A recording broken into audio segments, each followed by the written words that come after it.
invité Romain Daubry qui nous accompagne comme chaque jeudi après-midi par téléphone. Bonjour et bienvenue Romain. Le repli n'était pas si évident que ça il y a une semaine. On en parlait avec vous la semaine précédente, je ne sais plus Romain. Tout le monde attendait le repli des marchés. Il est quand même en train de prendre forme visiblement. Bonjour Grégoire, bonjour à tous. Et oui, il prend forme. Alors c'est vrai qu'il est très consensuel ce repli. On l'a vu arriver de façon assez coordonnée très coordonnée même sur les indices majeurs. Donc c'est des figures de retournement baissière qui se sont déclenchées sur les indices majeurs mondiaux hier et donc qui donnent des cibles de baisse de l'ordre de 5 à 7% sur l'ensemble de ces indices. On constatait quand même qu'il y avait une faiblesse dans le rebond. On l'avait évoqué au cours des semaines précédentes, notamment du côté de la position ouverte sur les marchés dérivés, avec pas de soutien dans les mouvements de hausse. Des volumes très très faibles et des rebonds de 1 à 1,5% avec des volumes de 1,5 milliard à 2 milliards sur l'indice parisien. Donc ça laissait entendre qu'il n'y avait pas de grosses mains, pas de soutien dans ce marché. Et puis, au cours de la baisse des derniers jours, un petit peu de pression baissière sur le contrat à terme, sur le futur CAC 40, avec 13 000 contrats futurs ouverts contre 4 550 points. 13 000 contrats futurs, c'est pas énorme, mais dans un contexte où il y a 175 000 contrats ouverts sur l'échéance en cours, c'est un petit peu de pression. Avec toujours une position ouverte qui est quand même extrêmement faible, de l'ordre de 30% de moins que la moyenne des 5 dernières années. Alors il y avait de la couverture dans les portefeuilles aussi, un petit peu, mais avec une position ouverte très faible, peu d'options, toujours. Ce qui est intéressant de constater, c'est que le marché est en revanche couvert toujours sur le mois de juin. Enfin, les investisseurs sont couverts, les portefeuilles sont couverts, et ce qui correspond au consensus qui annonce pas mal de prudence depuis plusieurs jours. Et donc une possibilité de retracement. Donc ça, c'est plutôt cohérent. Ce qu'on constate, et c'est intéressant, vous allez le voir, c'est que le nombre d'options de vente, les puts, sont assez concentrés autour des 4000 points. Il y a une concentration assez importante sur les séances de juin. Et cette zone-là, elle n'est pas neutre. Graphiquement, on va l'évoquer dans quelques instants. Mais ce qu'il faudra voir, c'est surtout après l'échéance des marchés dérivés qui a lieu demain, vendredi 15 mai, donc ça tombe très tôt ce mois-ci. Comment va se comporter le marché? C'est rare qu'un mouvement de retournement, ces derniers temps, en tout cas, se déclenche avant l'échéance. C'était souvent juste après. Donc il va falloir voir comment on se comporte par rapport à ça. Et puis aussi ce qu'il en est de l'interdiction des ventes à découvert, d'ouvrir des positions courtes nettes sur la bourse de Euronext, qui est interdite par l'AMF et qui a lieu jusqu'au 18 mai. Donc tous ces éléments-là vont être à surveiller dans les 48 prochaines heures, enfin jusqu'à lundi prochain, pour voir comment le marché va se comporter.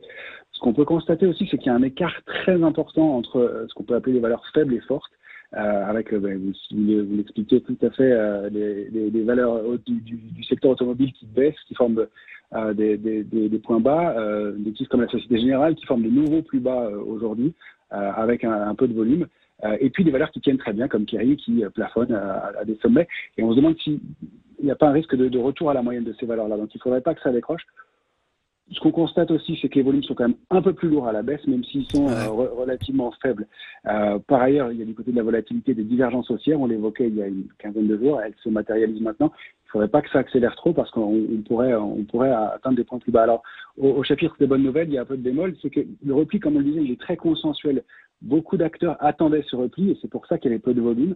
Les figures graphiques, elles étaient très identifiées. On les évoque depuis pas mal de temps, des épaules tête épaule formées sur la plupart des indices majeurs, à l'exception du Nasdaq qui lui a fait une figure un petit peu différente, validée par ce qu'on appelle un avalement baissier. Donc la bougie de la journée de mardi a englobé en haut de marché la bougie de la journée de lundi et puis déclenché derrière un mouvement qu'on appelle une vague de Wolf, qui est bien connu des chartistes et qui est un mouvement qui a une grosse probabilité de succès.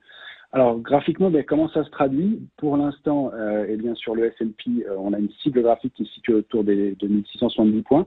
On va surveiller le niveau intermédiaire de 2740 points.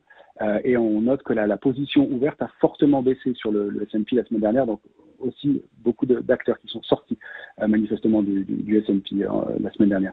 Sur le DAX, c'est aussi une épaule tête-épaule avec une cible autour de 9780 points. L'Eurostoxx, la figure est la même avec une cible à 2584 points. Sur le Dow Jones, c'est 22 163 points la cible. Pour le CAC 40, la figure est la même et la cible, vous allez voir, c'est intéressant et on revient à notre consensus sur les options autour de 4000 points. La cible graphique, c'est 4035 sur le futur CAC 40, sur le contrat à terme.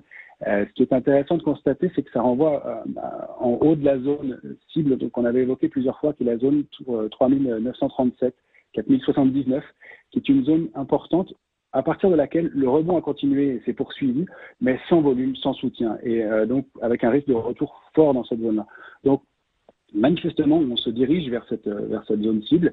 Manifestement, on y va, même si c'est assez consensuel et avec des intérêts et pas mal d'acheteurs qui sont positionnés, qui commencent à surveiller des dossiers qui sont assez bas et qui commencent à se poser des questions. Donc voilà. En revanche, il ne faudrait pas casser cette cible-là parce que là, on enclenche un mouvement de baisse beaucoup plus marqué et beaucoup plus inquiétant. Mais donc 5 à 7% de baisse sur les cours d'hier soir, un peu moins maintenant puisqu'on a déjà accéléré pas mal. Voilà les cibles de ce qu'on peut attendre du marché. On monitore quand même et on va pouvoir surveiller dans cette phase-là s'il y a des mouvements de retournement qui se produisent, s'il y a des titres qui tiennent mieux que d'autres, s'il y a de l'intérêt qui commence à être marqué, puisque deuxième vague de baisse est souvent l'opportunité pour des grosses mains pour tester le marché et voir si ils peuvent rentrer sur certains titres, certains secteurs, certaines valeurs. Tester le marché, c'est-à-dire trouver d'autres idées que celles qu'on a eues jusqu'à présent, ou au contraire, l'occasion pour certains de vite prendre le train en marche sur les leaders, les gagnants, la tech, enfin les secteurs et les valeurs qu'on a déjà bien identifiés et qui ont été pour l'instant les gagnants entre guillemets de cette phase de marché. C'est ce qu'on va essayer de déterminer. Ouais. En fait, le but dans l'analyse graphique, c'est non pas de deviner l'avenir, mais d'essayer de repérer ce que font les gros acteurs, les grosses mains du marché. Donc de voir les secteurs sur lesquels ils vont vouloir intervenir. Manifestement, ce qu'on en lit pour l'instant, c'est que le secteur automobile n'a pas le vent en poupe. Donc on va attendre de voir celui qui baisse le plus. Oui. Voilà, le secteur bancaire et la Société Générale en tête, si je puis dire, n'a pas le vent en poupe. Donc ça fait partie du secteur délaissé pour l'instant. On va essayer de détecter sur les secteurs forts si les mouvements se confirment et sur les secteurs faibles s'il y a une diminution de la pression baissière. Alors comment on le regarde? Très simplement par l'effet des volumes. Si les valeurs continuent à baisser mais avec une diminution des volumes, c'est un signal de diminution de la pression baissière avec des potentiels signaux de retournement. Le fait est qu'on va toujours essayer d'intervenir sur des valeurs qui sont en tendance haussière et qui font l'objet d'intérêt de la part des grosses mains. Et donc effectivement, ça reste les mêmes secteurs toujours, télécom, technologique, finance. Vous parliez de Ronext tout à l'heure, tous ces secteurs-là qui effectivement bénéficient du contexte actuel et qui sont forts, mais avec prudence parce que on est quand même dans une course contre la montre. Il faut que les choses repartent et repartent rapidement. Sinon, c'est ce que vous disiez, les valeurs faibles et l'économie faible risquent d'entraîner les valeurs qui tenaient elles aussi dans un mouvement de baisse plus marqué. Merci beaucoup Romain. Merci pour vos analyses de marché, de cette situation de marché. Donc un repli quand même assez violent déjà en Europe, qui ne fait peut-être que commencer aux États-Unis. On a bien les repères techniques que vous nous avez donnés en tête et le CAC 40 qui retombe déjà à 4200 points cet après-midi, même un peu en dessous puisque la baisse s'accélère au moment où on se parle. Moins 3,46% pour le CAC 40 qui est encore aujourd'hui un des indices qui baisse le plus en Europe parmi les indices majeurs.